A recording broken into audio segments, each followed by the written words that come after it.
Hi, everyone, and welcome to this week's episode of Your Next Business Bestie. I'm your host, Jennifer Waybor Hart, and I am so excited for this week's guest. But if this is your first episode listening, this podcast is all about introducing people to the incredible business owners that I know, and more than anything, their stories. And these are people that I think you should know, you should be connected with, either because of their business or more than likely because of their story and their passion behind their business.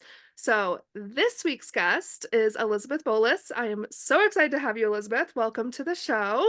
For Um, having yeah, it's kind of funny. So, Elizabeth and I have never met in person, which didn't even click until we were starting to record this episode.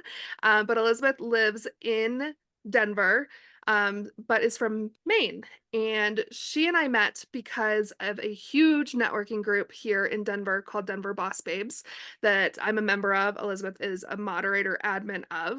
And we really connected because we're both from Maine. And ironically, today, the day we are recording this podcast, Elizabeth is in Maine.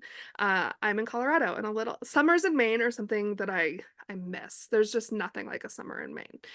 But Elizabeth, why don't you tell everybody a little bit about yourself and what you do? amazing. Thank you so much for the opportunity. And you're Ah, right, summers in Maine are fantastic. Um, I haven't been back for a summer in years, and I am very much enjoying it. So my name is Elizabeth Boulos, and my company is the Ingredient Insider. I'm a toxins consultant, educator of ingredients, safer products, and non-toxic living. I work with consumers and clients one on one, but I also work with businesses on the consulting side of things. And the business side of my business, or the business to business side of my business, has really taken me by surprise in the best of ways. I thought that would be a smaller part of my business, but in the past couple of years, it's been really special to see how many businesses want to make sure that their employees, their clients are also in safe environments and have safer ingredients and products to use as well. so cool. So let's back up a little bit. How did you end up? I mean, there's a lot of people in Colorado that are not from Colorado, right? But how did you end up here? What brought you to Colorado? Sure. So I lived in Colorado twice now. What originally brought me to Colorado was grad school. I got my master's degree at the University of Denver. I graduated in 2009. And then I left. I came back to Maine for a little bit, worked overseas in Serbia, moved back to the States, went and lived in North Carolina for a bit. But I really missed Colorado and the mountains, the sunshine. So I moved back to Colorado, and I've been there for over 10 years now. What were you doing in Serbia? I did not know that part of your story. That's so cool. Yeah, so Serbia is actually a huge piece of why I do what I do now. So I was working for Dele's group over there. So in Maine, you probably know Hannaford. So Hannaford is owned by a much larger global retailer called, it was Dele's group at the time. Now Dele is Apple, and they operated in Serbia. And so when I was in Serbia, I was working as part of a product Cool. sustainable private label product development team over there. So we are implementing sustainability strategy practices globally and also within Serbia. That's so cool. Okay, I love so it. Loved it. yeah, that's really cool. I had no idea. Okay, so then fast forward, when did you start your business? When did you go out on your own? What did that look like? Yeah, so I slowly, very, very, very slowly started my business while still working a corporate job. Gosh, I would say almost 10 years ago now, but I didn't fully go out on my own until April of 2019 when I left my corporate career. I mean, even since then, much like you, my business has continued to evolve. But I've loved learning and every step of the way. And it still blows my mind that I've been doing this for 5 years now. That's so cool. Yeah, so I started my business in 2018. I still do have a part-time job at a mortgage office, but I really shifted to full-time-ish in 2021. So similar timeline. Can you give our listeners a little bit of insight into some of the common ingredients that you talk about? I know you talk about a lot, but some of the things like just a little bit of a taste of what people should look out for, ideas of substitutes, that kind of thing. Absolutely. So first, the key categories that I specialize in when I'm working with clients is personal care and cosmetics, food and beverage, cleaning products, kitchenware, and home goods, as well as select other products like clothing, baby, pet care. Most clients that I work with honestly come to me either they've nailed food and now they're branching into personal care, cosmetics, cleaning products, or they started with cleaning products and now they want to go back and revisit food. And a lot of times when clients come to me, it's because they either are taking this step as part of preventative health care.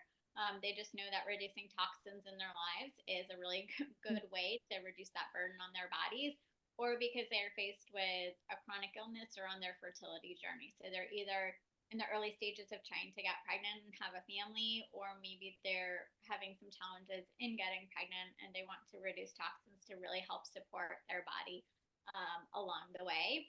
The biggest ingredient that I would say that I tell people to avoid, and this is most impactful for personal care, cosmetics, and then cleaning products, is fragrance. And fragrance, which I know makes people so Yeah. sad. But the reason for this is that the word fragrance or perfume on an ingredient label isn't actually just that one ingredient. It is hundreds to potentially thousands of ingredients. And because of a loophole in the US that's been around for more than 70 years now, companies don't need to disclose what's actually in that. And so, say you have tons of sensitivities, like you've got a lot of Yeah. allergies, it can be contained in fragrance, but that's actually not the biggest concern. It's more of the carcinogens that are in it, like parabens. It's the petrochemicals that can be endocrine disruptors that can impact organ toxicity, neurological impacts as well. So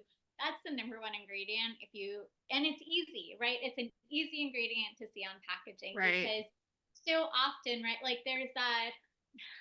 I love the cat.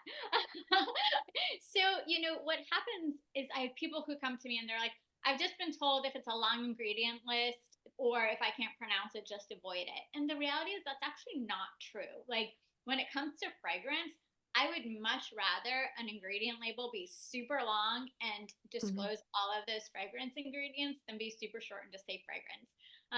Similarly, most consumers aren't science minded, right? Unless you're a scientist, like you don't know, it's hard to discern whether an ingredient is just using a very scientific name, but it sounds scary, or if it's actually a safe ingredient, but is just a really long name. And Yeah. so I try to help educate and really empower the people that I work with to identify some of those big hitters that if they are just out shopping or they're on vacation, like and they're flipping over ingredient labels, like what are some big ones that they can identify easily on themselves and be like, okay, I'm gonna find a safer alternative, but also not to be scared of ingredient labels. I mean, there's Yeah. 86,000 plus ingredients out there and products. Like there's even the experts out there, it's impossible for them to know what every single ingredient stands for.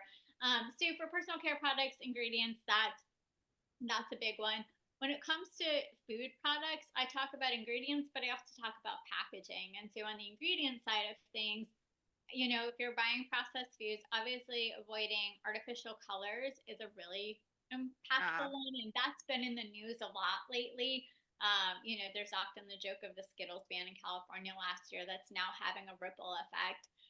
But again, with those artificial colors, it's because of the impacts that they have on mental health, child development, anxiety, depression. Mhm. The list goes on and on. And I think that's an empowering thing. If you can just go and say, okay, I'm going to avoid this because it has all these artificial colors in it. Not always Yeah. easy to do, but is a good thing to, or just to be mindful of your exposure to that. How much of those products are you consuming? But I love to talk about food packaging too, and that could be a whole podcast episode. But just again, I love to make sure that people have key takeaways. So when you're buying processed foods, especially whether it's ketchup or soup or popcorn, the big thing that I say is buy in glass first. If you can buy a Right. product in glass, buy it in glass. Um, you can't buy it in glass. Get it in a Tetra Pak, which is what you see like some soups come in, right? Like they sort of feel plasticky, but they're like a cardboard. I describe them as feeling like a cardboard plastic mix. That's the next safest option.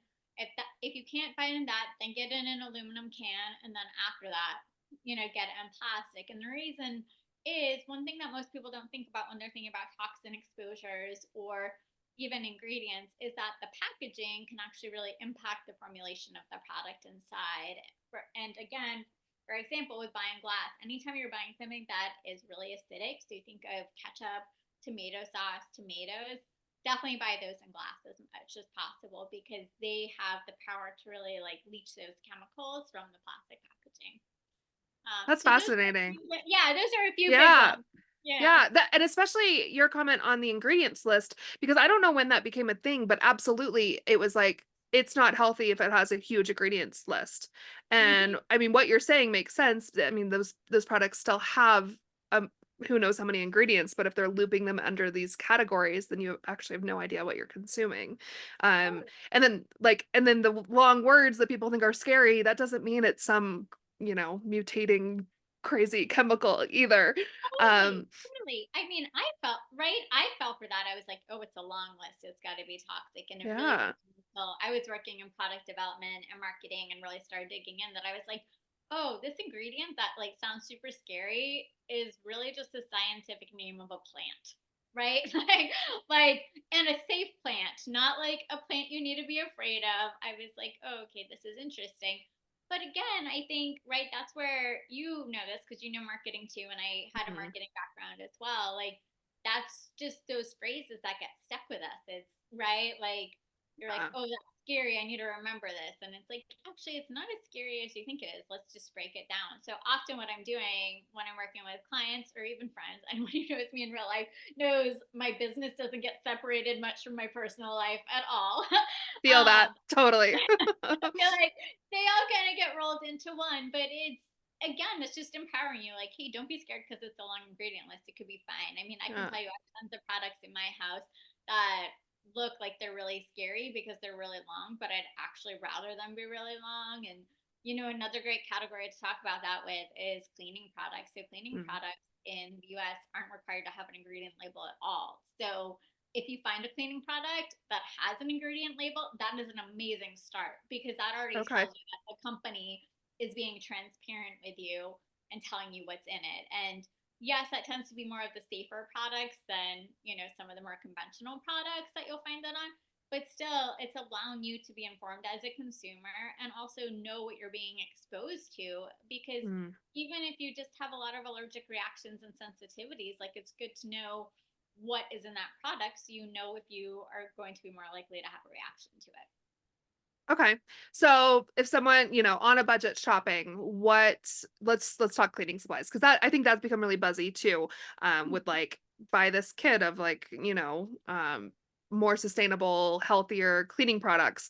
But it's overwhelming to it because there's so many out there. And again, a lot of us have no idea what those ingredients actually are. And then there's the flip side of it. I know, for instance, my mom has tried to use more natural laundry detergent. But they have a farm in Maine. They have alpacas and sheep and chickens. And the big struggle is those cleaner products not actually working and the clothes coming out just as grimy as they went in. So, can you give us some basics of like lines or companies or whatever to pay attention to that you think have good products? Yeah, absolutely. So when it comes to just like a household cleaner, one of my favorite brands is Force of Nature. And the reason I love Force of Nature is because it's truly one and done. Like I think Mm. there's again, it's due to clever marketing, but you're kind of made to think that you need like seven cleaners to clean your house. And I totally Yeah. disagree with that. And that's actually where you can save money, even if you might be spending a little bit more on a single product. So what's great about Force of Nature is that not only is it a household cleaner that you can use throughout your home, but it's also a disinfectant.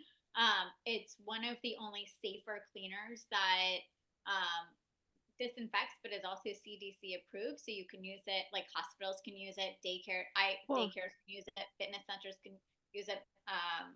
And so like I have a lot of clients who work in functional medicine and they use this in their practice, or they own a preschool or a daycare and they can use it in their practice.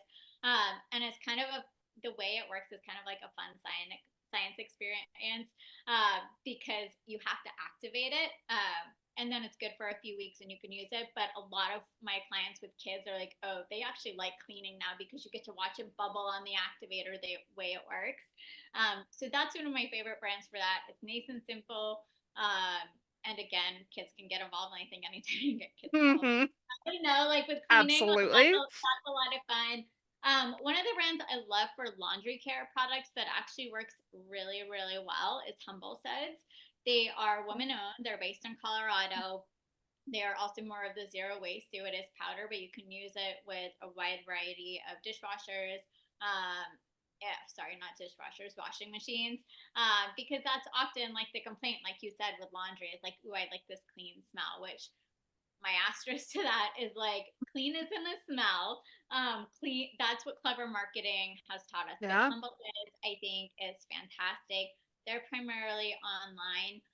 But there's a lot of great brands that you can just buy like at your local grocery store too. Or if you're a DIYer, I mean, there's power in like things like vinegar and baking soda. But what I've learned is I think it's like 5% of people actually want to DIY stuff or have time to DIY stuff. Most of us are too busy with life that we're like, just give me the good Yes. stuff.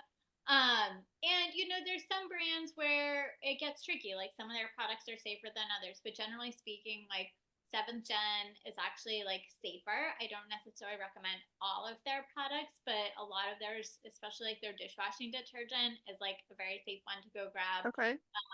Anytime you can avoid fragrances is good. So like try not to get the scented the scented products from a brand like that, just because it's a little bit iffy on exactly what's in it.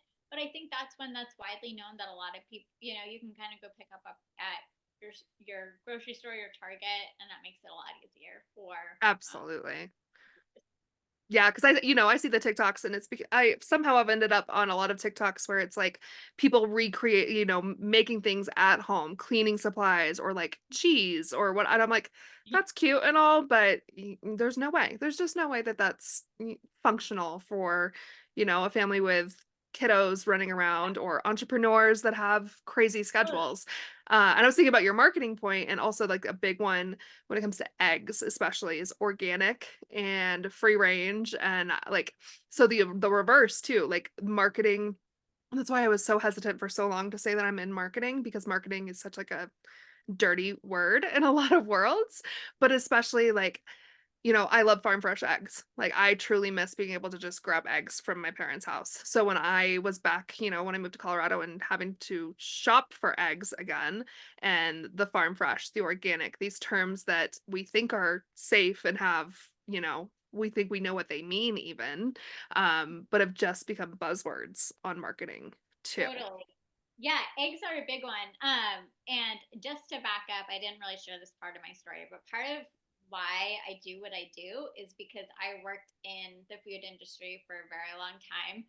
I was a brand manager. My job was to write all of those claims and decide what claims we were going to be putting on the packaging, the stories we were going to tell about this product, as it relates to perishable products. I have been to every meat, protein, slaughterhouse, feedlot, you name it, I have seen it. Mm, Most things that most people don't want to see. And what I got out of that experience was truly the fact that most of us don't know what we don't know. We think we know what claims mean. And even I would get duped, right? I worked in the industry for a very long time, and I remember feeling really fired up and angry when I learned that some of the products I'd been buying were actually safe. I call it safe washing, but greenwashing or safe washing, or I fell yeah. for some of their marketing stories. And that made me really angry. I was like, hey, they fooled me. I should know better. And that Mm, was honestly part of the impetus for what I do today is I wanted to really get out there and educate more consumers so that when they do go to the shelf and they're buying their products, they can say, hey, I feel good about buying this. Like, I have the information that I need to make an informed decision and I can balance my budget. I can balance my values, and this is a good choice for me and my family. But to your point about eggs, I did a webinar last year, and I think that I also talked about claims and eggs and what they all mm, mean, and it was priceless the amount of like jaws that dropped because eggs is very tricky. There's so many different claims. It's pasture raised, it's farm raised, it's cage free, it's organic. Which certifications do you look for? Which two should go together? Which two or Yeah. three like should really go together.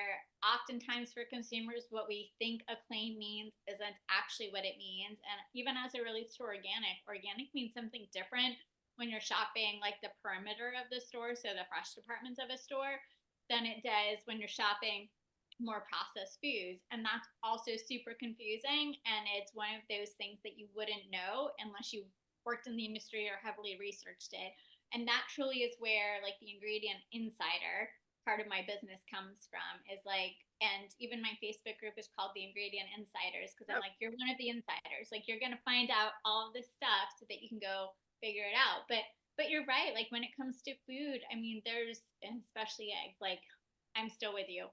So what should we Nothing. actually look for on eggs? Like Yeah. what's the Yeah. good stuff? If you Yes. can't go to the farm and grab them, which I So the wish. three big claims to look for really are going to be pasture raised. That's a good one. Especially if you care about how the animals are actually raised. Yeah. Some people don't care about that as much, but for me, that's important. So pasture raised, Mhm. organic, humane certified are like three big ones that I look Okay. for. And honestly, I'd rank them in that order. Because here's the thing with organic too, that, or all of those claims really, most people don't realize to get those, we call them like bugs or buttons, but those little seals on your packaging, most people don't realize those are actually expensive claims, because, and it's not like they're paying just for the claim, but they're paying for the auditing process for somebody to come out and actually Right. certify their farm or their facility to get that. And so there's a reason why, like maybe your little egg guy down the street, that has some chickens and is like selling them or is selling them at the farmer's market, there's likely a reason that maybe he is, whether it's produce or eggs, maybe he is raising them organically. Maybe they are pasture raised. Maybe they are technically meeting all of the requirements for humane certified. But those are expensive to pay for to actually go through that process. And so if you're buying it at a large grocery store, yes, that those are the ones I'd look for. But if you're buying them at a farmer's market, I tell people all the time, just ask them, like, Right, right. how do your chickens, how do the chickens live? Like, tell me about your process. What do you feed them? Like, that will tell you so much more than sometimes the certifications. Well, Yeah. especially if it's going to be a smaller maker or producer. That's such a great point too. Like even if it's farmers market, that you still don't know what's going on that farm, on that facility. So that's Totally. yeah. And I loved your point about back to like cleaning ingredients, how absolutely it's been marketed like you need a bathroom cleaner that's different from a kitchen cleaner that's different from a so even though an individual product might have a higher price tag, if it's replacing six products that you would normally use, then you are saving money there. Like I can't even tell you how many different, especially with pets, like stain cleaners and that whole mess. Um, okay, so tell us more about why you do what you do beyond like your career behind it. Like how has that kept going since you left the corporate world? What's your inspiration to keep going? Your personal story, like whatever you want to share along those Yeah, lines. absolutely. So as I had mentioned, like what really got me fired up and got me really started on this journey was what I shared. Like Yeah. Elizabeth, had worked in the industry a long time, and even I got fooled along the way. And I really wanted to make sure that my friends and just other people who, again, like, right, we're spending a lot of money, and oftentimes Yeah. if they are safer, better for you products, they might be a little bit more expensive than some of the other products. And so that, I'm the type of person that if I get fired up about something, like game over. And I got fired up when I got duped, and I didn't want my friends, family, loved ones to also get duped. So I'd say that was like truly the impetus for like why I started going down this path. And part of that came from the work I was doing in Serbia. Like when I was working in sustainable product development, I just learned about the differences in regulations in countries, and that goes for food, that goes for personal care products. And that also got me kind of fired up because I had no idea how different they were. And again, I worked in the industry. And so when I came Yeah. back from Serbia, I really started digging in, doing a lot of research, um, just learning all that I could possibly know. What keeps me going is many things. One, I think we I say this very emotionally, but I think we all know somebody who's being impacted by some health crisis, right? Whether they have a chronic illness, and there's a whole bunch in that category. Autoimmune diseases are on the rise, diabetes are on the rise, mental illness is on the rise, cancer is on the rise. I mean, we all know somebody impacted by that. We also all know somebody who's been impacted by fertility challenges. And at the end of the day, what we know is that environmental toxins have an impact on all of those things. Mm. And reducing those exposures can help your body thrive, can help your body heal. There's still a lot of other factors at play. And so, what keeps me going is that I Yeah. think we also see so much impact to our environment. I mean, what I talk about definitely impacts human health, but it's also environmental health because at the end of the day, what we consume and enjoy as humans also has an environmental impact. Like Yeah. a question I get all the time, and I sound like a lawyer, is people are like, "Oh, is this safe?" And it's like, well, what do you mean by safe? Is it safe for you to consume? Is it safe for the environment? Is it safe for the person who is growing it, harvesting it, sourcing it, right? Like there's because at the end of the day, as consumers, so many different things are important to us. I mean, I definitely work with clients who are like, I don't even care if it's safe for me, but does it hurt animals? Is it tested on animals? Like, Right. right? Like, or I don't even care if it's safe for me, but is it zero waste? Like, what's the impact on the environment? And Hmm. we're constantly, right, trying to balance that as consumers. And what I really love doing is saying, hey, nobody is perfect. We are all doing the best we can, but I just want to help you do the best that you want to do, right? Like, it's all I love about, that. I love that. The like, best that you want to do. I love that. because it's true. Like, we can all only control so many things, right? There's plenty of things I have no control over as it relates to environmental toxins.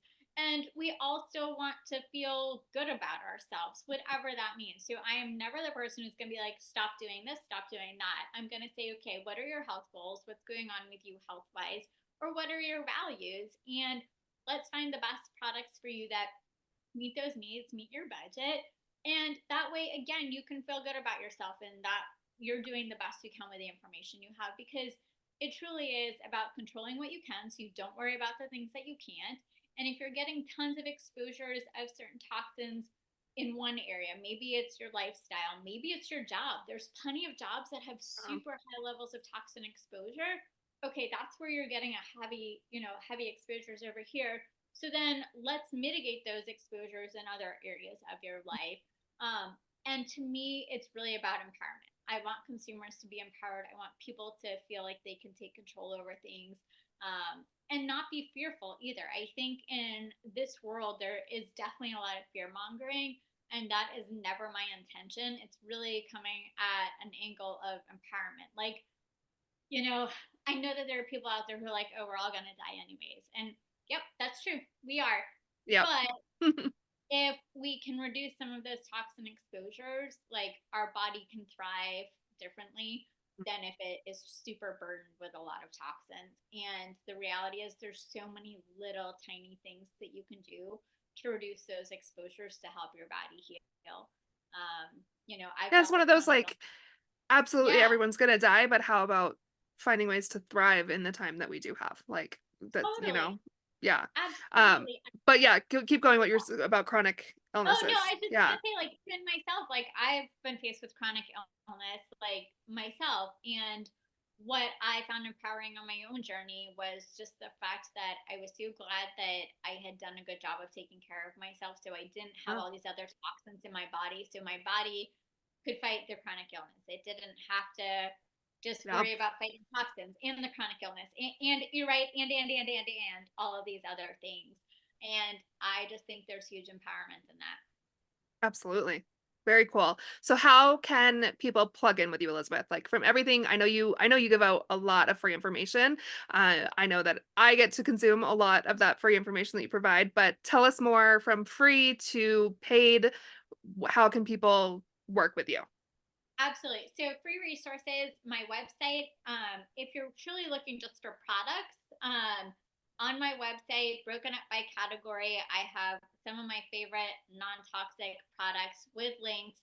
Most of them go to Amazon if you're an Amazon shopper. Some go to other, like if they're little, like Humble Says is on there, right? They're not necessarily going to be on Amazon. So that's always free. Just go to my website. I'm continuously updating that. I'm getting ready to do a big update in the next couple of weeks and add a bunch more products there. Again, for me, that's just about getting information out there and having it be easy for people. My Facebook group, The Ingredient Insiders, is also a place where if you have a quick question, pop in there, ask your question. Like that is truly what that community is set for, is that because then everybody benefits. Yeah. That's small, but it is growing, and that's a place that I'm pretty active. You can follow me on Instagram. Sometimes I'm really active on Instagram, and sometimes I am really quiet, and I'm I That's fully admit okay. that. But Right. it's just the dot ingredient dot insider. Someday I will, as you know, being an entrepreneur, like someday I'll hire some to just like help me. I'll write all the content and they can actually be in charge of my posting because I am my own thorn in my side over there. And then for paid resources, on my website, theingredientinsider.com, I have a few core packages, but honestly, so much of what I do is customized Mm. because I really want to meet people where they're at, whatever their budget is.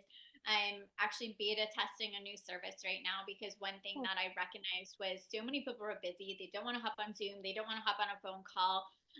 And so I'm beta testing a texting service right now where people can text me as they have questions throughout the month. So we'll kind of see how that goes because again, like sometimes you're like, hey, I'm out shopping, or hey, I'm on vacation. Can you help me yeah. find something? Or you know what? I just purged all my cleaning products and now I'm having a no pat moment. Like, what do you think of this? Or, hey, I'm trying to find a rice cooker. I saw this one on Amazon. What do you think? And so I'm actually really excited about that service because I realized that was a need, is that people have quick questions, in the Yeah. moment. It's not Absolutely. worth it for them to like set up a call. And so I'm excited to test that out. But those are the best ways to get in contact with me. Cool. Awesome. And I will link all of that in the show notes, of course, too. Anything else that our audience should know about you, your story? Anything No, else you want to I mean, share? like I Right. said, I can talk I can talk all day. Thank you so much for allowing me to share more about my story and what I Yeah. do. I really appreciate it. Yeah, absolutely. I still can't believe we've never met in I person know. after all these years. We're So we'll gonna have have to to, make that happen when I get back to yes. Denver because that is totally surreal to me. Yeah, it's so funny. Well, I want to say thank you for what you do. I think I'm very much like in that mode of like busy entrepreneur, new to mom life. I'm, a pet mom. So I am always curious of way, like like you said, the little changes that we can make. That it doesn't. I think sometimes it feels like you have to do it all instead of even those little tiny changes. Instead, it's just not like No, it's just like the aesthetic house. Like you don't have to have like your house can look lived in. It's okay. Like and it's okay to make those little changes for your family that work within your lifestyle too. So I think that's really absolutely. cool. And I guess I'll add one more quick thing on Yeah. that note. Because the way I talk, you said, did I have anything else? And I said, no, and now here I am. But here's the thing, and maybe this is a helpful visual for people who feel like you. Like I see that we all have like a toxin bucket, right? So we've got a Hmm. bucket, and every toxin exposure you're adding to that bucket. And you really don't want that bucket to overflow. But at the same time, everything that you're avoiding, all those tiny little things, are also taking things out of your bucket so that your bucket can stay in balance and not overflow. And that's truly how I look at it. You don't need to go through a whole category. You don't need to clean out all of your personal care products. You don't need to throw away all your makeup. You don't need to empty your pantry. It's truly as one product, or even one cooking pan maybe bites the dust. Like just replace Right. that with a better option, and you're already doing so much better than you were. And I think that is truly the important message to get out as well. I love that. Well, thank you so, so much for taking the time to chat. I am really excited for everyone to learn from you. To all the listeners, make sure you go follow Elizabeth. She's got so much that's even just free to tap into, and she's a wealth of information. And I want to thank everybody for tuning in to your next business bestie. And we will see you next time. Have a wonderful day.